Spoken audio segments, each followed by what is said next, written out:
बताएं कि निगरान दौरे हुकूमत में इलेक्शन कमीशन के हुक्म पर अफसरान के ट्रांसफर केस में अहम पेश रफ्त सामने आ गई। इस्लामाबाद हाई कोर्ट ने साबिक हुकूमत के अब तक तैनात वफाकी सेक्रेटरीज की तफसीलात तलब कर ली हैं। निगरान दौरे हुकूमत में इलेक्शन कमीशन के हुक्म पर अफसरान के ट्रांसफर केस में अहम पेश रफ्त सामने आ गई है। इस्लामाबाद हाई कोर्ट ने साबिक हुकूमत के अब तक तैनात वफाकी सेक्रेटरीज की तफसीलात तलब कर ली हैं। मज़ीद जानते हैं डॉन न्यूज़ के नुमाइंदे उमर मेहताब बरनी से। जी उमर बरनी, अपडेट कीजिएगा।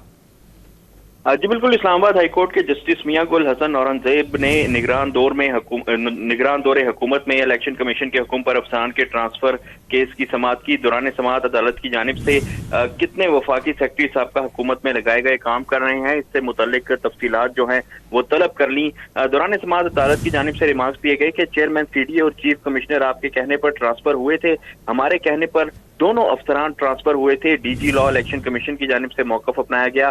जस्टिस मियां गुल हसन औरंगजेब की जानिब से इस्तफसार किया गया कि क्या ट्रांसफर से मुतालिक आपके नोटिफिकेशन पर सारा अमल दरामद हो गया? 6-8 माह से तो सेक्रेटरी एजुकेशन वही है। Election commission. बहुत शुक्रिया उमर मेहताब बरनी अपडेट करने के लिए।